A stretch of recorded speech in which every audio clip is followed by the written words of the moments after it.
Canal érudit officiel.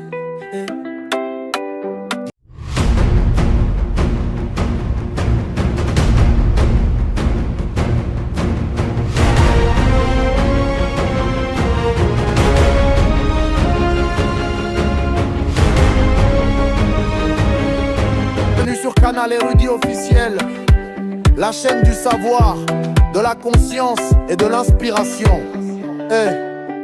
Ici nous croyons que la connaissance est la première forme de liberté.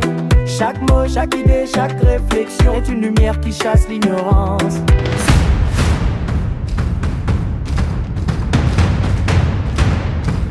Les sont fixées. Les raisons sont fixées. Mais on veut plusieurs occasions d'éliminer pour réussir et reflets. Alors, très chers fidèles téléspectateurs, comme nous sommes toujours en train de vous révéler certaines vérités et nous vous disons, une jeunesse consciente doit normalement être soutenue, une jeunesse consciente doit normalement être à mesure de répondre aux besoins de la société. Il y a des femmes, des filles qui se sont dit non. Pour l'avenir de demain, ils doivent poser des actions concrètes. Je suis avec madame Grace Kailou. Madame Grace Kailou, aujourd'hui, nous venons d'assister dans cette grande conférence à la table quinoise. Qu'est-ce que vous avez retenu par rapport à cette grande conférence? Alors moi, ce que j'ai retenu personnellement, c'est l'esprit de l'entrepreneuriat. En tant qu'entrepreneur, on doit apprendre à prendre action. Donc, j'ai retenu le mot attentisme. Ça me beaucoup résonner avec moi parce que je suis quelqu'un qui a tendance à souvent manquer de volonté pour prendre les avant, pour avancer. Alors, merci beaucoup.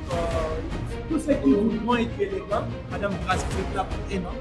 Alors, Madame Grace, la dernière question pour que nous puissions nous séparer. Croyez-vous dans ce que vous faites, que dans les jours à venir, les Congolais seront bien habillés à travers les styles que vous leur proposez? Bon, moi, je ne suis pas dans le style, mais je suis dans l'agriculture, l'agro-transformation. Oh, oui, l'agro-transformation est bon. Je pense que oui, l'agriculture c'est quelque chose que nous on ne manque pas. On mange tous les jours, donc on a tous besoin de produits alimentaires surtout accessibles pour limiter les importations et favoriser les produits locaux. La formation des produits locaux. Désolé, chers téléspectateurs, moi j'avais peur de vous parler des stabilités, moi j'avais entendu comme tu sais, la couture. Vous voyez, désolé, ne soyez pas trop rigoureux envers moi. Sinon, Madame Grace, est-ce que vous pouvez donner votre numéro pour tous ceux qui voudront bien manger parce que le manger, c'est un besoin physiologique, c'est un besoin de tous les jours. On peut être million, milliardaire, on aura toujours besoin de manger. Alors, qu'est-ce que vous pouvez balancer comme message et aussi donner votre numéro pour que ceux qui voudront vous contacter pour s'approprier de vos produits, qu'ils soient à mesure vraiment d'être en contact avec vous. Bon, là l'entreprise est encore informelle. Ouais. Mais bientôt nous aurons une page et éventuellement un site internet pour pouvoir commander nos produits. Ouais, et le numéro. Ah, sinon, c'était magnifique, Madame Grace. Merci beaucoup. Je crois que ça ne sera pas la dernière fois. Nous allons même organiser des émissions. C'est l'émission Aimons la patrie. Est-ce que vous pouvez dire Aimons la patrie? Aimons la patrie. Aimons le Congo. Aimons le Congo. Ah, merci beaucoup, merci, Madame. Bonjour. Madame, c'est l'émission Aimons la patrie, présentée par votre humble serviteur Jonathan Léon Passaï. Alors, nous venons d'assister dans une grande conférence. Premièrement, vous pouvez d'abord vous présenter. Présentez-vous d'abord. Alors, je suis Sarah Kela, fondatrice et CEO de Mukaji, qui est une activité, une entreprise spécialisée dans la vente de perruques et des accessoires de beauté. Et nous sommes aussi dans l'alimentaire. Nous avons un vivre frais et une épicerie. Ah ouais, Madame Sarah. Oui. Alors, Madame Sarah, par rapport à cette activité à la table quinoise, qu'est-ce que vous pouvez au moins transmettre comme message? Qu'est-ce que vous avez retenu d'essentiel par rapport à cette activité? Alors moi, ce que j'ai retenu, c'est qu'en tant qu'entrepreneur, on peut aussi créer nos propres opportunités. On ne doit pas seulement attendre des organismes, des structures ou des institutions. Quand on sent qu'on a les moyens, aussi petits soient-ils, on doit toujours se lancer. Ah, on va toujours se lancer. C'est une obligation pour nous de se lancer. Alors, espérez-vous que dans les jours à venir, votre structure, peut-être demain, vous serez compté parmi les 5 femmes riches de l'Afrique? Alors moi, j'ai vu Forbes Afrique qui a lancé les candidatures pour les femmes influentes jusqu'en 2028 ou 2027. Je pense que d'ici là, moi, je serai aussi comptée parmi les 100 femmes influentes de l'Afrique ou les 5 femmes influentes de la RDC. Ah, merci beaucoup, Madame Sarah. Plein de bonnes choses à vous. Bonjour. Madame, c'est l'émission Aimons la patrie, présentée par votre humble serviteur Jonathan Lyon Passaï. Alors, nous venons d'assister dans une grande conférence. Premièrement, vous pouvez d'abord vous présenter. Présentez-vous d'abord. Alors, je suis Sarah Kela, fondatrice et CEO de Mukaji, qui est une entreprise spécialisée dans la vente de perruques et des accessoires de beauté. Et nous sommes aussi dans l'alimentaire. Nous avons un vivre frais et une épicerie. Ah ouais, Madame Sarah. Oui. Alors, Madame Sarah, par rapport à cette activité à la table quinoise, qu'est-ce que vous pouvez au moins transmettre comme message? Qu'est-ce que vous avez retenu d'essentiel par rapport à cette activité? Alors moi, ce que j'ai retenu, c'est qu'en tant qu'entrepreneur, on peut aussi créer nos propres opportunités. On ne doit pas seulement attendre des organismes, des structures, des institutions. Quand on sent qu'on a les moyens, aussi petits soient-ils, on doit toujours se lancer. Ah, on va toujours se lancer. C'est une obligation pour nous de se lancer. Alors, espérez-vous que dans les jours à venir, votre structure, peut-être demain, vous serez compté parmi les 5 femmes riches de l'Afrique? Alors moi, j'ai vu Forbes Afrique qui a lancé les candidatures pour les femmes influentes jusqu'en 2028 ou 2027. Je pense que d'ici là, moi, je serai aussi comptée parmi les 100 femmes influentes de l'Afrique ou les 5 femmes influentes de la RDC. Ah, merci beaucoup, Madame Sarah. Plein de bonnes choses à vous. Joyce. Madame Joyce, aujourd'hui, nous venons de participer dans une grande conférence à la table des quinoises. À la table quinoise, pardon, pour ne pas dire à la table des quinois ou des quinoises. À la table quinoise. Alors, vous entreprenez déjà? Non, j'entreprenais avant quand j'étais aux humanités, mais j'ai arrêté. Ah, vous avez arrêté. Oui. Et qu'est-ce que vous vous êtes dit en vous après cette conférence? Je me suis dit qu'après une chute, on ne doit pas rester à terre, on doit se relever. Et ça m'a redonné envie d'entreprendre à nouveau. Donc, voilà. Ah, ça vous a donné l'envie d'entreprendre à nouveau. Alors, donc, on peut espérer que maintenant, là, vous allez vous révolutionner contre ce qui vous avait démotivé pour qu'un jour, on puisse aussi écrire votre nom dans la liste de ceux qui vont écrire l'histoire de l'entrepreneuriat congolais. Oui, j'ai envie de me relever, oui. J'aimerais aussi être parmi les femmes influentes de ce pays. Donc, voilà.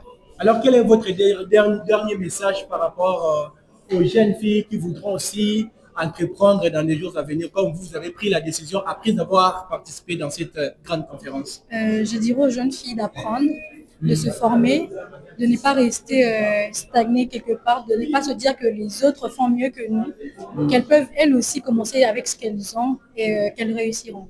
Qu'elles restent confiantes, qu'elles ne baissent pas les bras, ça ira. Ah, merci beaucoup, madame. Merci.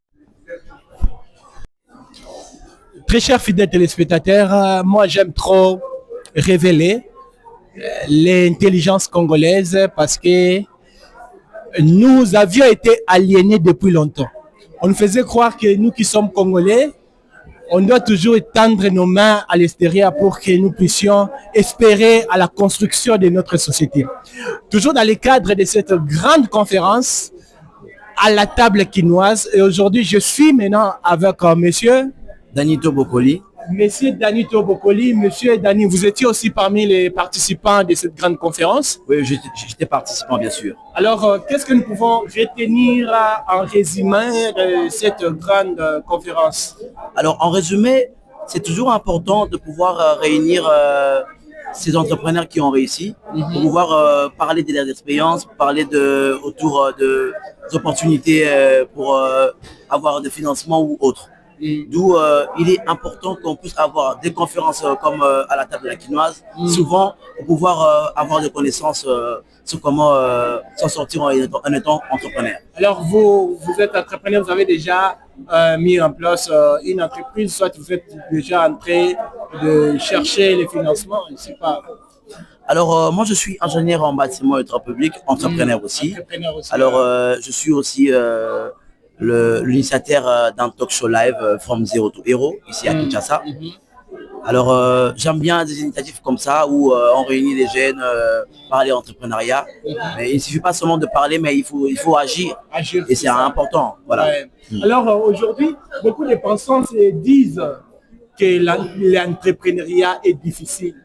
Et les entrepreneurs aiment aussi impressionner les gens.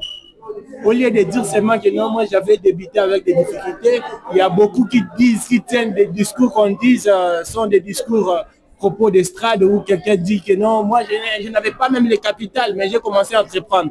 Ça crée un peu certaines illusions. Alors vous, quelles sont les difficultés qui pouvaient toutefois vous démotiver, mais vous étiez résilient et vous avez pu relever certains défis et aujourd'hui vous vous sentez entrepreneur et que dans des jours à venir, vous pouvez toutefois répondre, ce que moi je crois, répondre aussi aux besoins de la société. Qu'est-ce que vous pouvez au moins partager comme expérience que vous avez vécue? Alors, déjà, il faut savoir que entreprendre n'est pas facile. Oui. Alors, si les gens hésitent à entreprendre, ils ne peuvent pas le faire. Pour entreprendre, il faut avoir d'abord la vision, il faut croire à son projet. Ouais. Vous savez, j'ai organisé un premier numéro de mon talk show avec Tissia Mukuna. Vous savez, j'avais zéro financement, zéro partenaire, zéro sponsor. Mais puisque je croyais en mon projet, je suis allé jusqu'au bout. Pas facile, un projet où on n'a jamais essayé, mais juste parce qu'on croit en ça, on a essayé et voilà, le résultat final était parfait, c'était bon, on ne pouvait qu'être heureux. Alors, si les gens croient vraiment à leur projet, avoir un financement ou pas, avec le peu qu'on a, avec un 10 000 francs, avec un 5 000 francs, on peut lancer son projet. Ah, merci beaucoup. Avec le peu, on peut lancer les projets et réaliser des choses inimaginables. Car quelqu'un a dit, si vous ne faites pas de grandes choses, faites au moins des petites choses, mais de manière remarquable. Exactement. Alors, nous pouvons toutefois vous demander encore, qu'est-ce que vous proposez dans les jours à venir comme activité aux Congolais, particulièrement à la population quinoise? Avez-vous déjà mis en place, ou soit vous souhaitez mettre en place une activité comme celle de cette conférence qui va réunir les jeunes et partager encore des expériences, que vous avez ce genre d'ambition, soit ce genre d'initiative? Alors déjà, pour ne pas aller loin, c'est 2 juin 2026. 2 juin 2026, retenons bien ces dates. C'est 2 juin 2026, on sera au centre Wallonie-Bruxelles avec un talk show live from Zero to Hero avec Elie Mbeki, CEO de Épice la Fleur. C'est un talk show où nous invitons ceux qui ont osé partir des zéros et qui ont réussi pour pouvoir relater leur histoire, leur vraie histoire, sur comment ils ont commencé, les débuts, les faibles commencements, l'évolution lente, et jusqu'à réussir, jusqu'à grandir et à bâtir un empire. Donc c'est mardi 2 juin 2026 à 16 h. Retrouvons-nous au centre Wallonie-Bruxelles. Alors pour participer, il faudrait s'enregistrer. Nous avons un numéro WhatsApp où on peut s'enregistrer. Le numéro est les +33 78 074 65 52. +33 78 074 65 52. Voilà. Ah, merci beaucoup. Votre dernier mot pour que nous puissions clôturer cette interview. Alors, mon dernier mot est juste que je vous remercie de m'avoir invité pour parler de ce qui est d'actualité. Ah, merci beaucoup. Abonnez-vous massivement. Merci, ça ne sera pas la dernière fois. On espère. Et nous allons aussi nous échanger en profondeur sur les différentes activités de votre structure. C'est en anglais, hein? From Zero to Hero. From Zero à Hero. Ah, ça va. Merci beaucoup. Très chers fidèles téléspectateurs, nous sommes très contents. Merci beaucoup. Alors, continuez toujours à aimer, à liker, partager. Comme je vous ai toujours dit, c'est au travers des petites actions que nous allons bâtir une société forte, une société innovante, une société où la jeunesse sera au centre du développement. La jeunesse ne sera pas écartée car la jeunesse est l'avenir de demain. Si vous écartez la jeunesse, croyez-vous que l'avenir sera toujours nébuleux. Alors le mieux, ça sera que cette jeunesse soit une jeunesse actrice, une jeunesse protagoniste, centrée sur les bonnes actions pour l'émergence de notre nation. Salut très chers fidèles téléspectateurs, vous êtes très nombreux, vous êtes fidèles à votre chaîne Canal Érudit officiel. Comme je vous ai toujours dit, les savoirs qui éclairent votre monde ne doivent pas rester seulement chez nous étant les investigateurs, étant des journalistes. mais nous devons aussi vous faire part des différentes activités qui apportent en plus pour l'avancement de notre société. Alors nous sommes ici au village Sirikine, venons d'assister à une grande conférence organisée. La conférence est à la table quinoise, organisée par Instritir, qui doit normalement faire l'appel aux jeunes investisseurs, aux jeunes entrepreneurs, ceux qui ont des projets novateurs, dans ce que je voulais dire.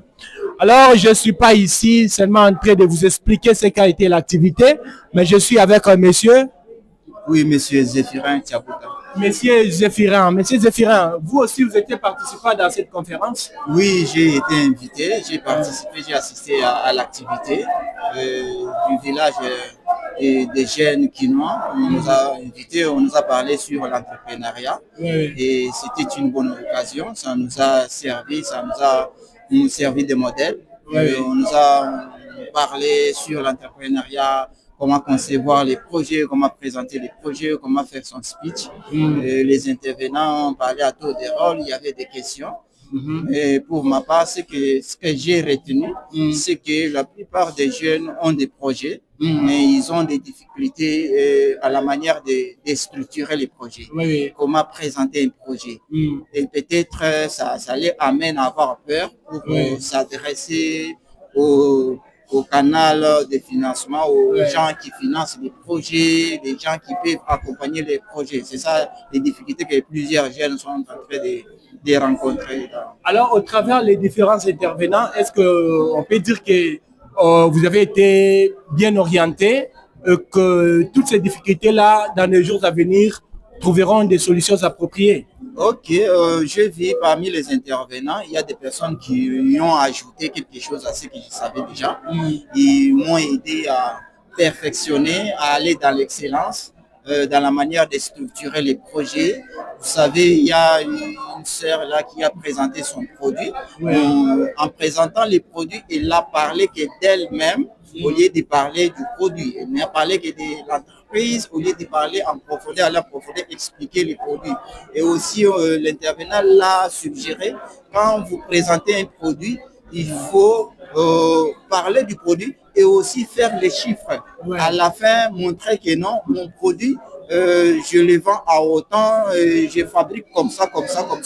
Et aussi, à la fin, dire les besoins financiers que vous avez. Parce que dans une conférence, il y a toujours les financements, les agences de financement qui sont là pour financer des projets. Mais si vous n'avez pas bien structuré les projets, vous n'avez pas bien présenté, vous n'avez pas élaboré un business plan qui détaille la faisabilité, les calculs, ça, des difficultés comme ça amène les agences de financement à être freinées pour financer les projets. Être freinées pour financer les projets. Alors, vous aussi, vous avez déjà votre structure. Est-ce que vous pouvez un peu nous parler à quelques mots, bien que nous sommes arrivés presque à la fin?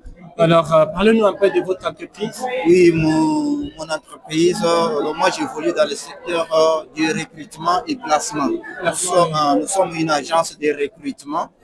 Placement, c'est une structure qui a été créée pour la lutte contre le chômage. Nous encadrons les chômeurs. Nous amenons les gens qui viennent à peine d'obtenir leur diplôme à nous rejoindre pour qu'on puisse un peu les recycler. Parce que nous avons observé plusieurs personnes sont au chômage, non pas parce qu'il n'y a pas l'emploi, mais parce qu'eux-mêmes ne sont pas en mesure de remplir les tâches, de travailler vraiment convenablement comme le travail les demande.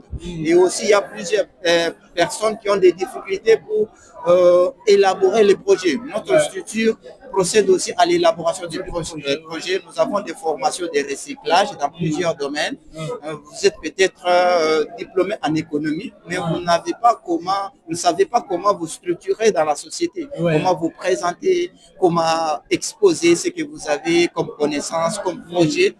Dans ce sens-là, nous encadrons ces jeunes-là, les amener à comment concevoir un CV, comment concevoir une lettre de motivation et les amener à aller dans des sociétés, dans des entreprises. Nous travaillons en partenariat avec plusieurs sociétés. Et nous aussi, nous sollicitons à d'autres sociétés. Comme vous êtes là, vous avez votre société, vous avez une chaîne de télévision, vous avez besoin du personnel.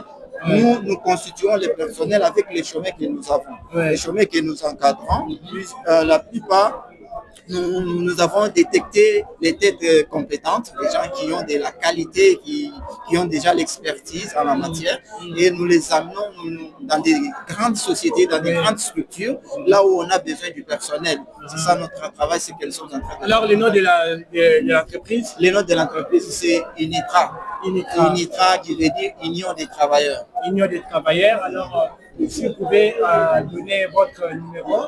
Notre numéro de contact, c'est plus 243 85 54 58 040. Plus 243 85 54 58 040. Vraiment, ça a été une grande joie pour nous d'être avec vous. Je crois que ça ne sera pas la dernière fois. Ok, on va prochainement aller en détail sur ce que nous faisons, ce que nous sommes. Merci beaucoup, messieurs. Ok, merci beaucoup.